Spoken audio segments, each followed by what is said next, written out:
బులెటిన్లో మరో breaking news చూస్తున్నాం. నిజామాబాద్ జిల్లాలో క్షుద్ర పూజలు కలకలం రేపుతున్నాయి. ఇంతల్వాయి మండలం గన్నారం గ్రామంలో ఇద్దరు మహిళలు క్షుద్ర పూజలు నిర్వహిస్తుండగా గ్రామస్తులు వారిని పట్టుకుని దేహశుద్ధి చేశారు. అనంతరం గ్రామస్తులు వారిని పోలీసులకు అప్పగించారు.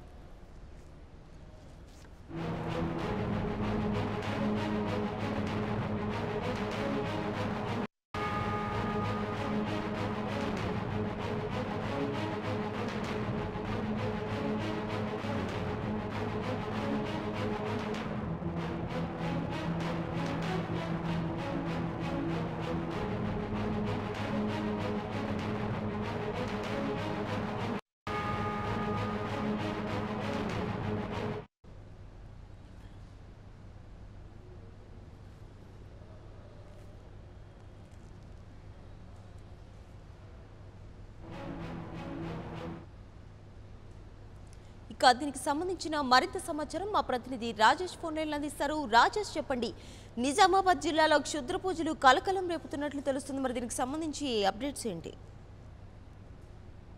మానస, గుడ్ మార్నింగ్. నిజామాబాద్ జిల్లాలోని క్షుద్ర పూజల విషయం మళ్ళీ పడవెత్తిందని చెప్పుకోవచ్చు. నిజామాబాద్ జిల్లా కేంద్రంలోని ఇందల్వాయి మండలం గన్నారంలో క్షుద్ర పూజల వ్యవహారం బయటకు రావడంతో గ్రామస్తులంతా కూడా భయాందోళనకు గురవుతున్నారు. మొత్తంగా ఇద్దరు మహిళలు ఎవరైతే ఉన్నారో ఇద్దరు మహిళలు గన్నారం గ్రామానికి వచ్చి అక్కడ క్షుద్ర పూజలు చేస్తున్న సందర్భంలో స్థానికులు గమనించిన సందర్భంలో వారికి దేహశుద్ధి చేసి అక్కడున్న పోలీసులకి అప్పగించడం జరిగింది. మొత్తంగా క్షుద్ర పూజల పేరుతో ఎవరైతే ఇద్దరు మహిళలు వచ్చారో మొత్తంగా నిజామాబాద్ అంటే మారుమూల గ్రామం కాబట్టి ఇందల్వాయి మండలం ఏదైతే గన్నారం గ్రామం ఉందో గ్రామం అంతా కూడా మారుమూల గ్రామంగా ఉంటుంది. అక్కడ ఏదైతే క్షుద్ర పూజలు జరిగిన సంఘటన ఏదైతే ఉందో మొత్తంగా పెద్దవాళ్ళ నుంచి చిన్న పిల్లల వరకు ఇప్పటివరకు తీవ్ర భయాందోళనకు గురైందని చెప్పుకోవచ్చు.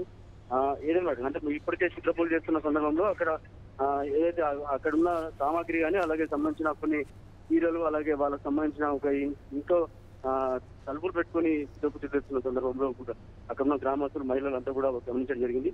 ఆ మహిళలు వచ్చి ఎవరైతే క్షుద్ర పూజలు చేస్తున్నారో ఇద్దరు మహిళల్ని తీవ్రంగా కొట్టడం జరిగింది. అలాగే దేశశుద్ధి చేసి వాళ్ళని పోలీసులకు అప్పగించడం జరిగింది. Right Rajesh, thank you. For more updates, please subscribe 99 TV Telugu.